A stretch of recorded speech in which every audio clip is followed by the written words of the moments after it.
Les exégètes bibliques débattent depuis des années de l'emplacement de ces lieux saints.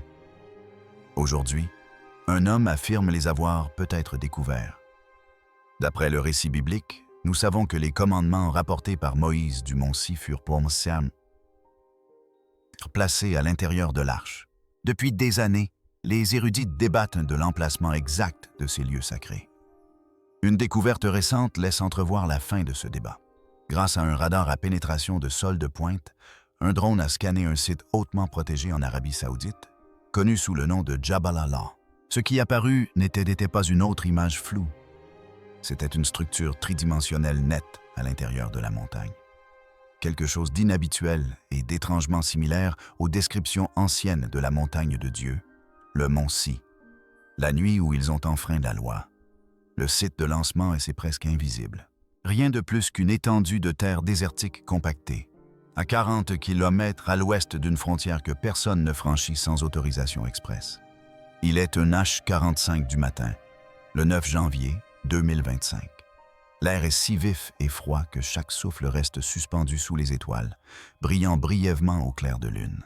4 silhouettes, blotties dans l'obscurité, observaient Karim se mouvoir avec une concentration précise et délibérée sur la machine qui pourrait les envoyer en prison, voire pire. L'aigle repose sur un lanceur de fortune, ses ailes déployées sur 4 mètres, sa coque en fibre de carbone captant à peine le faible clair de lune. Pleinement chargé, il pèse 60 kilos. Dans seulement 3 heures, il survolera silencieusement l'espace aérien saoudien, scrutant une montagne que le gouvernement a bouclée depuis 40 ans, protégée par des clôtures, des patrouilles et un silence absolu. Les mains de Karim parcourent les commandes, vérifiant les connexions, testant les servomoteurs et effectuant des diagnostics sur la charge utile située sous le fuselage. Cette charge utile, c'est est le cœur de la mission. Un imageur à résonance quantique, couplé à un radar à ultra basse fréquence. Cette technologie, encore classifiée dans la plupart des pays, peut voir à travers 300 mètres de granit massif et détecter des objets aussi petits qu'une mallette. Un radar à pénétration de sol ordinaire atteint à peine 15 mètres. La machine avait été minutieusement construite pendant 18 mois dans un entrepôt près d'Amman, grâce au financement d'investisseurs obsédés par une seule question. Jabal Laws est-il le véritable mont Si?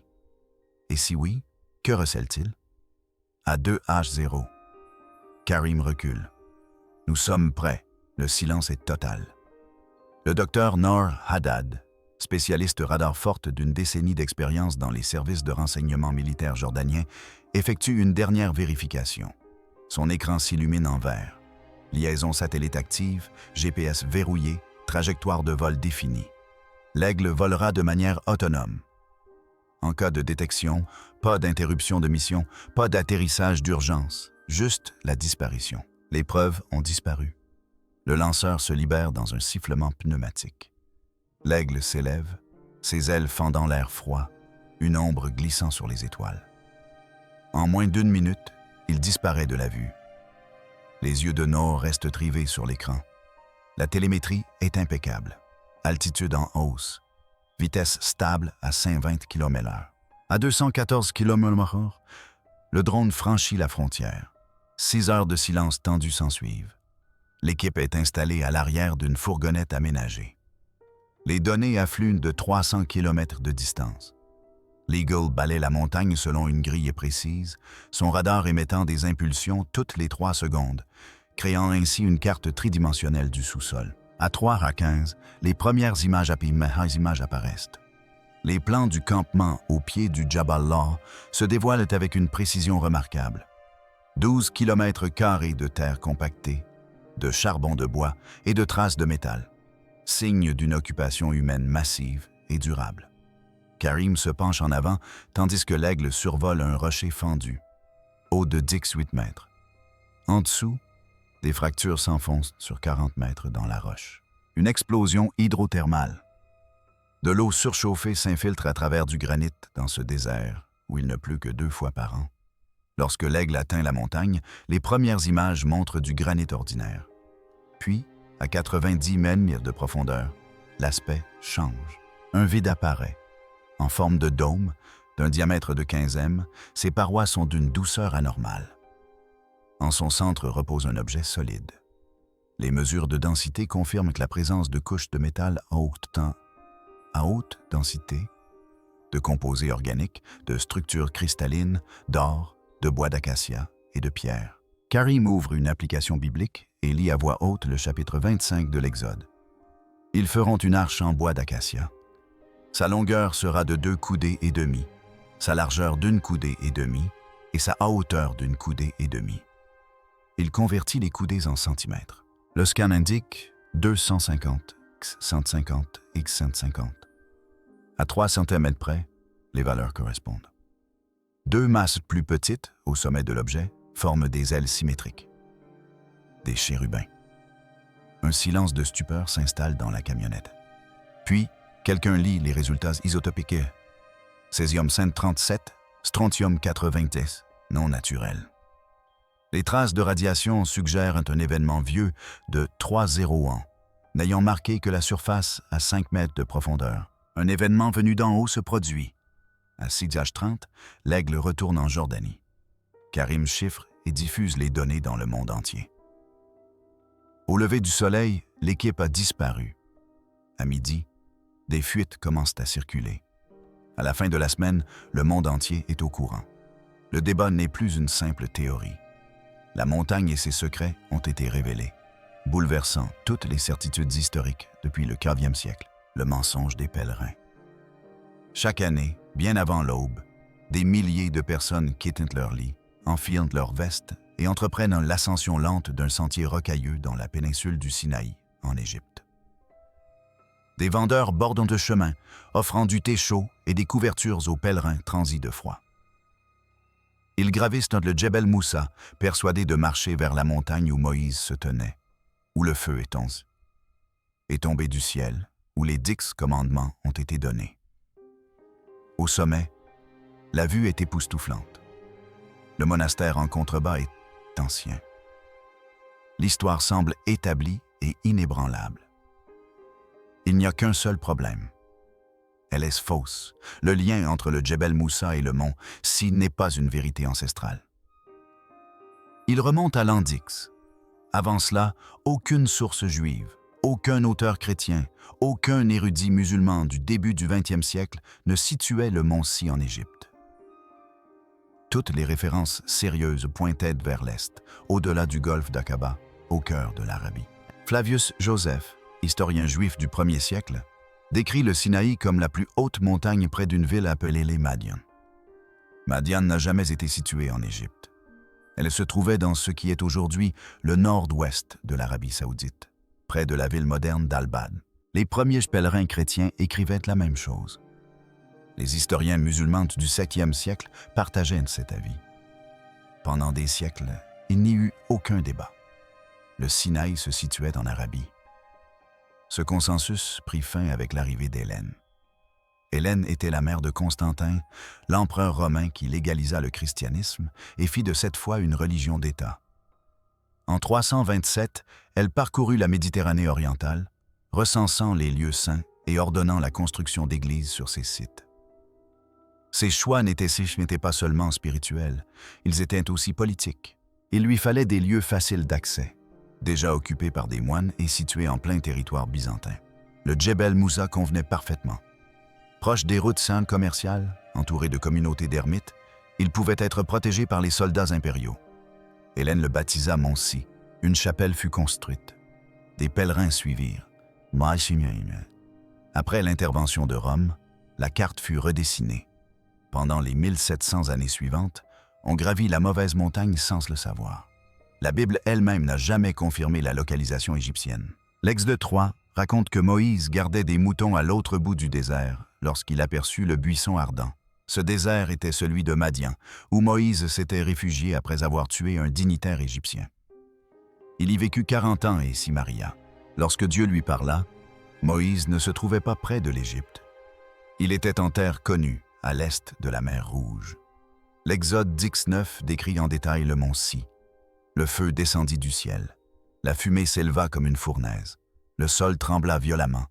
Au pied de la montagne, les Israélites campèrent pendant près d'1 an, organisés en tribus avec du bétail, des tentes et de la place pour des millions d'individus. Le Djebel Moussa ne corrobore pas ce récit. Les plaines environnantes sont trop petites. Les archives géologiques ne révèlent aucune trace de chaleur intense, aucune cicatrice volcanique, aucune perturbation sismique. C'est une montagne stable, chargée d'une puissante tradition. Mais les preuves matérielles ne correspondent tout simplement pas au texte. À la fin du 20e siècle, un petit groupe de chercheurs a commencé à poser des questions dérangeantes. Ils ont retracé les distances parcourues décrites dans l'Exode, étudié les anciennes routes commerciales et suivi le récit étape par étape. Tous les calculs convergeaient vers la même région du nord-ouest de l'Arabie saoudite. Une montagne appelée Jabal al-Lawz. Ce nom même a suscité des interrogations. En arabe comme en hébreu, Lawz désigne les amandes. Aujourd'hui, la région est un désert aride. Pourtant, le livre des Nombres décrit le bâton d'Aaron produisant des fleurs d'amandier au pied du mont Si. La correspondance semblait trop précise pour être ignorée. Un autre problème se posait. Jabal al-Lawz se trouvait dans une zone d'exclusion militaire saoudienne. Dans les années 1980, le gouvernement l'a clôturé, y a posté des patrouilles et en a interdit l'accès sans explication. Les groupes de touristes ont été refoulés. Les autorisations universitaires ont été étouffées par le silence bureaucratique. S'il n'y avait rien à voir là-bas, pourquoi le garder si étroitement? En mars 1984, un homme nommé Ron Wyatt décida de mener l'enquête. Il n'était pas archéologue de formation. Infirmier originaire du Tennessee, il était muni d'un appareil photo et d'une conviction inébranlable. Avec ses 2 fils, il franchit illégalement la frontière et atteignit la montagne. Pendant 78 jours, ils documentèrent leurs observations.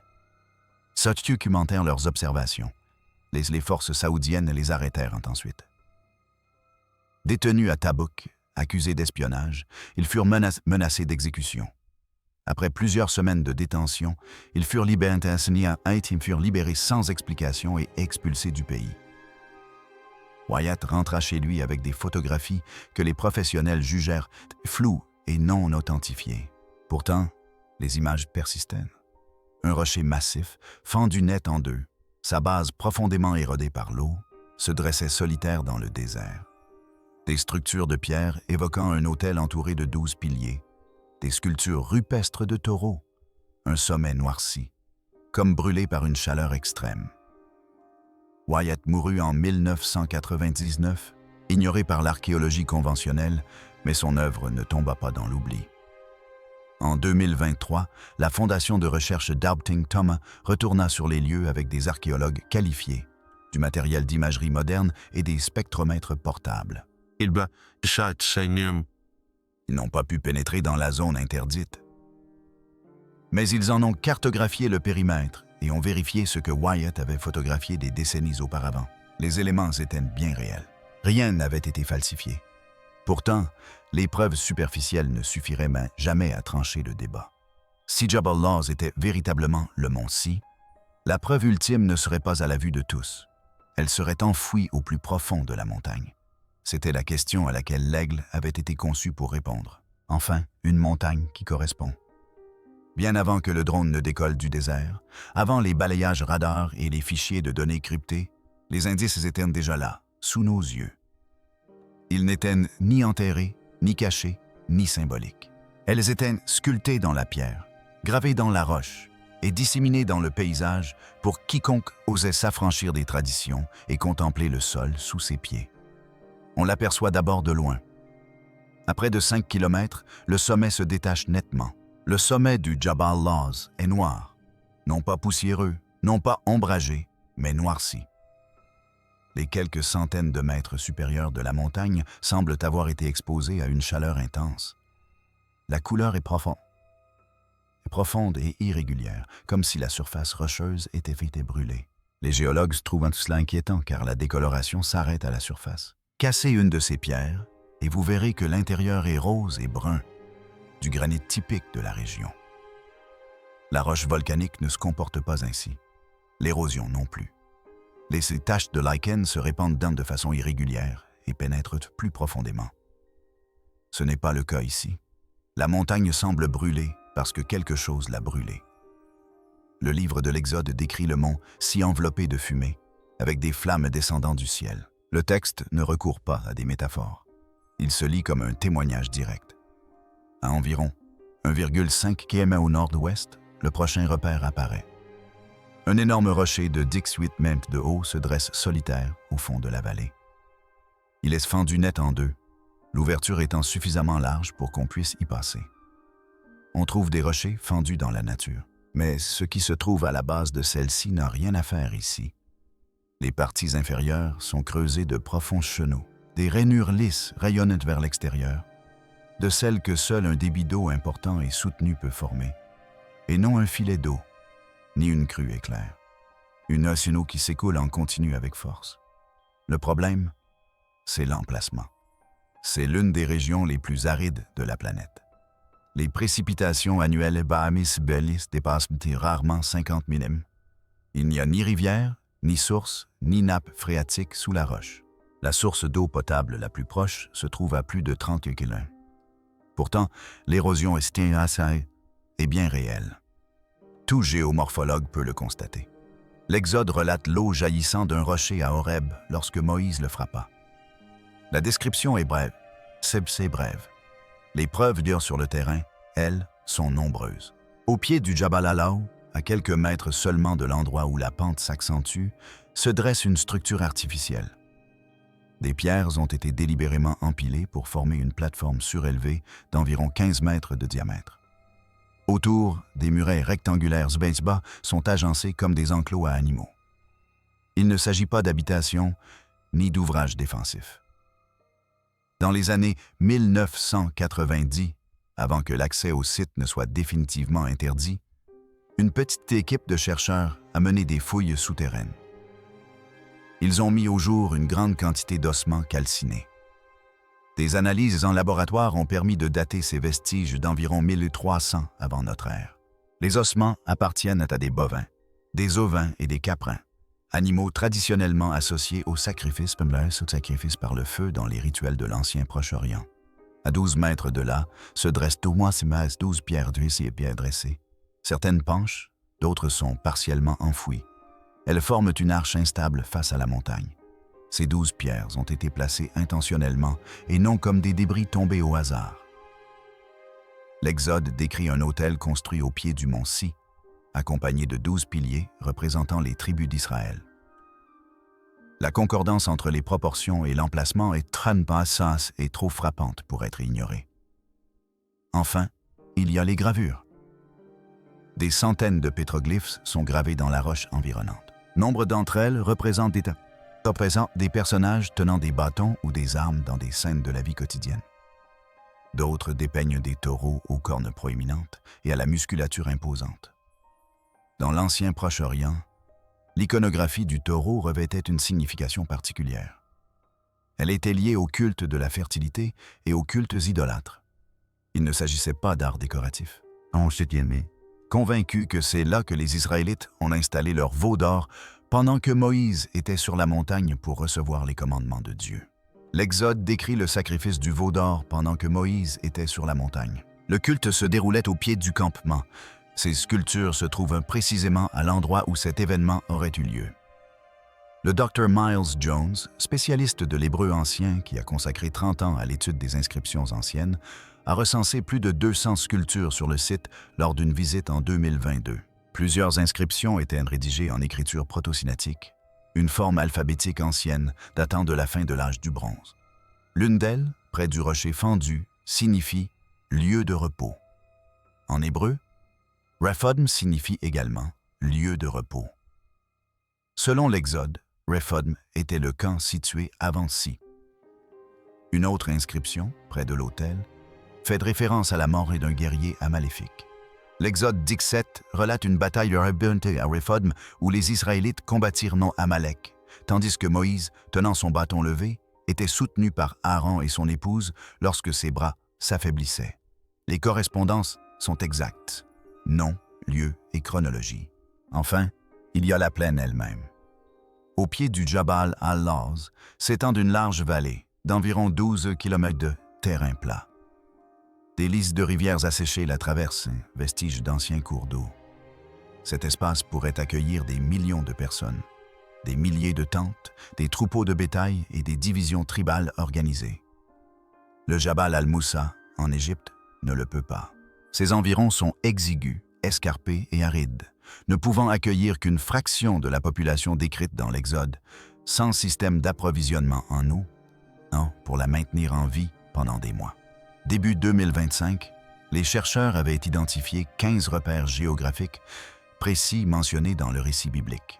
Jabal Allah correspondait à 14 d'entre eux et Jabal Moussa à 2. Cependant, les indices de surface ne suffisaient pas. C'est convaincant, mais pas définitif. La véritable réponse, si elle existait, ne serait ni gravée dans la pierre, ni enfouie sous terre. Et le 9 janvier 2025, l'aigle scruta enfin l'intérieur de la montagne.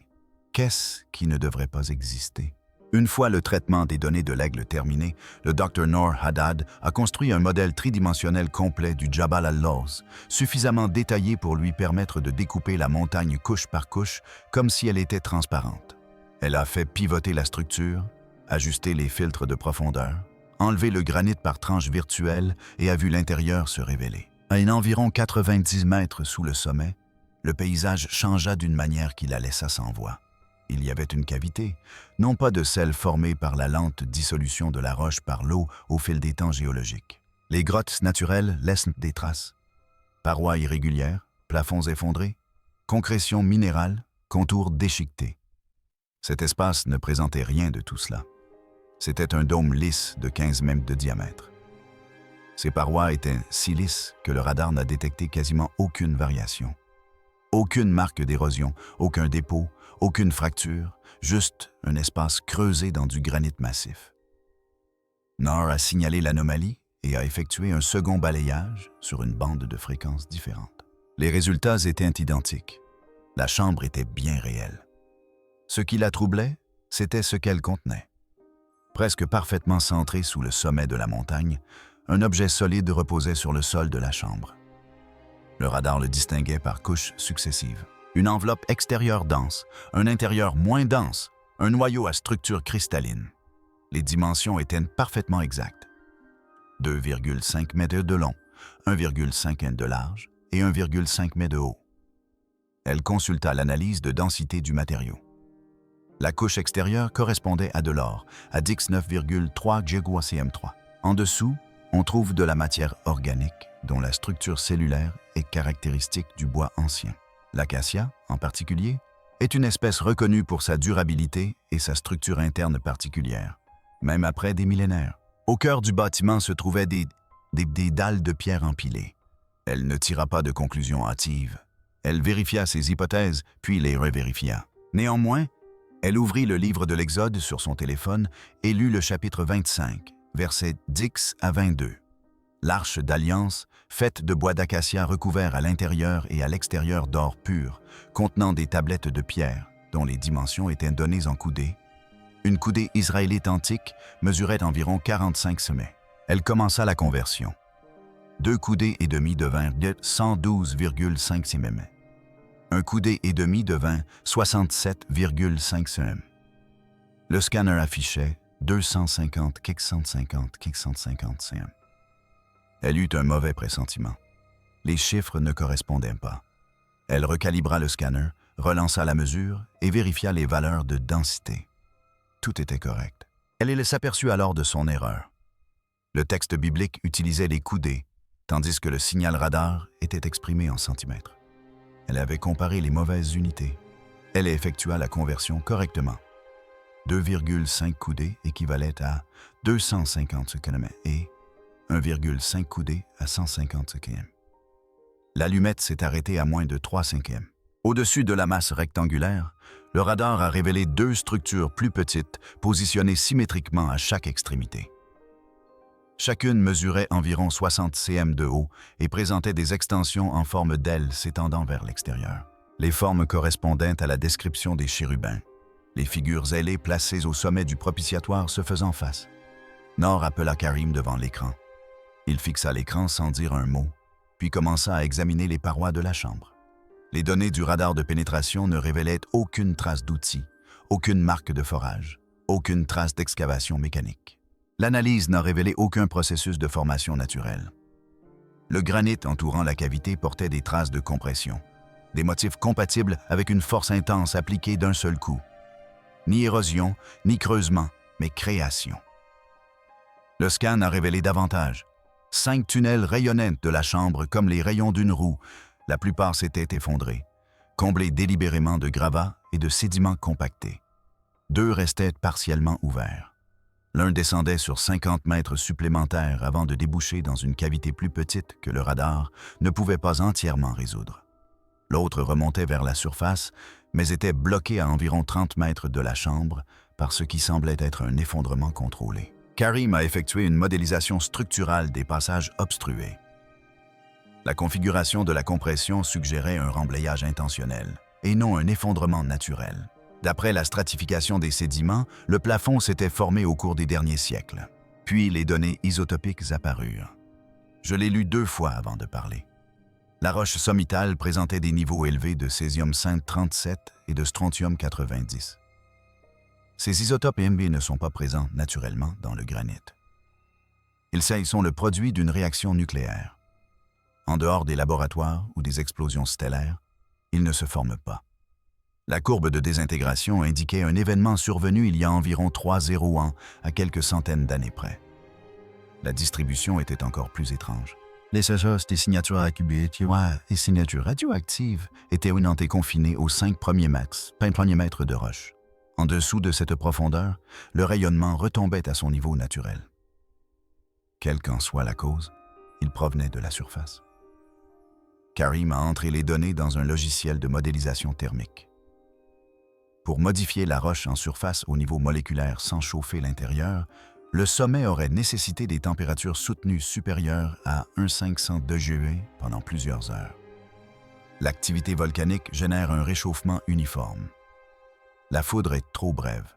Les feux de forêt n'atteignent pas cette intensité. Les analogies modernes étaient limitées.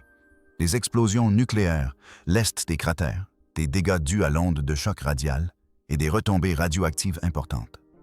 Les armes à énergie dirigée restent théoriques. Jabal al-Lawz ne présentait aucun de ces schémas. L'énergie avait été concentrée, contrôlée et confinée au seul sommet. Elle ouvrit le chapitre 19 de l'Exode et lut la description à voix haute. Le feu descend, la fumée monte comme une fournaise. La montagne tremble sous ses pieds. Elle consulta à nouveau les données. La chambre existait. L'objet correspondait exactement à l'arche. Les tunnels avaient été scellés intentionnellement. Le sommet portait des traces radioactives qui ne devraient pas exister. Elle chiffra les fichiers et les téléchargea sur 3 serveurs distincts. Puis, elle se tourna vers Karim et dit doucement « Il nous faut maintenant scanner l'Égypte. » Car si Jabal al-Lawz contenait tout cela, le mont-ci, selon la tradition, devrait présenter des caractéristiques similaires. Et si ce n'était pas le cas, la conclusion était inévitable. La montagne est vide. 6 jours plus tard, à 2H0, l'Eagle pénétra dans l'espace aérien égyptien. La mission était identique au vol au-dessus de l'Arabie saoudite. Même altitude, même quadrillage, même système radar à ultra basse fréquence. La cible était le Djebel Moussa, montagne gravie par les pèlerins depuis un 700 ans, qui la prenaient pour le mont, Si, lieu où Moïse aurait reçu les 10 commandements. Le balayage dura 6 heures, suivi de 6 minutes de traitement. Les résultats furent conformes aux attentes des géologues pour une montagne ordinaire du Sinaï. Rien. Le radar révéla une masse de granit massif du sommet à la base, dense, uniforme, sans particularité. Aucune cavité, aucun vide caché, aucune anomalie structurelle. Juste de la roche façonnée pendant des millions d'années par le vent, la pluie et les mouvements tectoniques. J'ai effectué le scan 3 fois, soupçonnant une erreur de calibration. À chaque fois, le résultat était identique. Djebel Moussa était stérile. Les ondes noircies que les pèlerins désignent souvent comme preuve du feu divin se sont révélées être des taches superficielles dues à la prolifération de lichen et à l'altération par l'oxyde de fer, un phénomène tout à fait naturel et courant sur des centaines d'autres montagnes de la région. La petite grotte près du sommet, traditionnellement appelée grotte de Moïse, était une poche d'érosion de 12 m de profondeur, présentant des caractéristiques géologiques classiques. Pas de passage secret, pas de chambre, juste de la roche ordinaire. Les résultats d'essais de l'analyse isotopique sont arrivés ensuite. Les niveaux de rayonnement de fond correspondaient aux formations granitiques normales de la région. Pas de césium-137, pas de strontium-90, pas de cicatrices thermiques, aucune trace d'un événement à haute énergie, rien qui puisse suggérer un phénomène surnaturel ou une intervention humaine. Il ne scruta pas non plus la vallée en contrebas. Le campement au pied du Djebel Moussa pouvait accueillir environ 50 personnes, serrées les unes contre les autres, sans place pour le bétail ni pour les divisions tribales décrites dans l'Exode. Les sources saisonnières fournissaient une quantité d'eau minime, et le puits du monastère ne pouvait approvisionner que quelques centaines de personnes au maximum. La Bible décrit 2 millions d'Israélites et leurs troupeaux campant pendant près d'1 an, ce qui était physiquement impossible à cet endroit. Par souci d'exhaustivité, Nord a effectué une troisième comparaison. Le mont Kakkom, dans le désert du Negev en Israël, un autre candidat potentiel pour le mont Sinaï, a été étudié le 21 janvier. Même constat, roches solides, pas de chambre cachée, pas d'anomalie isotopique. Les archéologues avaient découvert des autels de pierre de l'âge du bronze sur ces pentes. Intéressant, certes, mais sans plus. Pas de pics noircis, pas de roches fendues, pas de campement imposant, aucune trace d'événements extraordinaires. La comparaison était frappante. Tous les autres sites anciens proposés correspondaient à une géologie naturelle. Des roches formées par le temps, les intempéries et les forces tectoniques. Des montagnes ordinaires à l'histoire prévisible. Seules les lois de Jabala déjoignent les attentes. Le 23 janvier, Neuer rassembla les découvertes dans un rapport unique et le transmit à l'équipe. En 2 jours, les modèles tridimensionnels ont fuité sur Internet. Forums d'archéologie, sites web religieux et réseaux sociaux ont été inondés de ces numérisations. À la fin du mois, plus de 2 millions de personnes avaient téléchargé les données brutes. Les réactions étaient prévisibles. Les archéologues reconnus ont exigé une vérification indépendante et une évaluation par les pairs. Les biblistes ont demandé l'accès aux relevés radars originaux. Les sceptiques ont pointé du doigt les restrictions saoudiennes, arguant qu'aucune fouille ne pourrait confirmer les résultats. Les partisans de la thèse affirmaient que les preuves étaient accablantes et évidentes. Le 2 février, le gouvernement saoudien rompit un silence de 40 ans.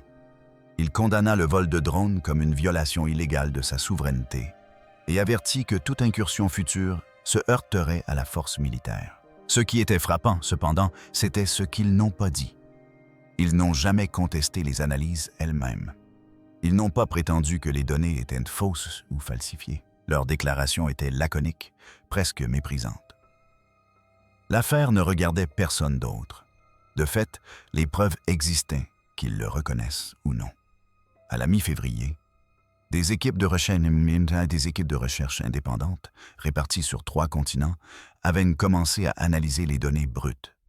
Les géologues ont confirmé les dimensions de la chambre cachée, un dôme de 15 mètres de haut, sculpté de parois lisses et précises, impossible à former naturellement. Aucun signe d'érosion minérale, d'action de l'eau ou de contraintes géologiques susceptibles d'avoir créé un tel vide n'a été relevé.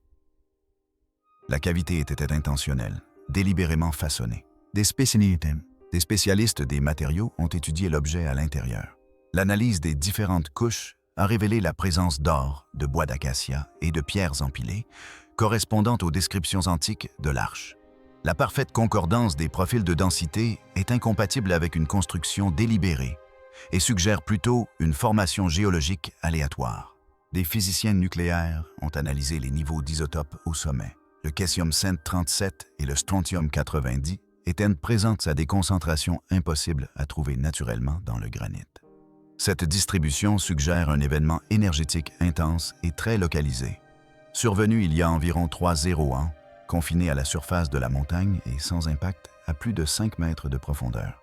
Les explications naturelles, tels que la foudre, l'activité volcanique et les feux de forêt, ont été écartés. Fin février, le consensus était clair. La chambre était réelle, l'objet qu'elle contenait était réel, et les anomalies isotopiques étaient inexplicables par des processus ordinaires. Tous les autres candidats pour le mont, Si, Jebel Moussa, le mont Kharkoum et d'autres encore, n'ont rien donné de comparable. Pour la première fois en 1700 ans, les secrets de ces montagnes étaient révélés, faisant passer le débat de la spéculation à la preuve. Le débat avait changé de cap. Pendant 1700 ans, quiconque affirmait que Jabal al-Laws était le mont. Si devait concilier cela avec la tradition établie. Désormais, quiconque prétendait le contraire devait expliquer les données radar. Personne n'y parvenait. Les relevés ne mentaient pas. Ils n'interprétaient ni ne commentaient. Ils révélaient simplement la vérité.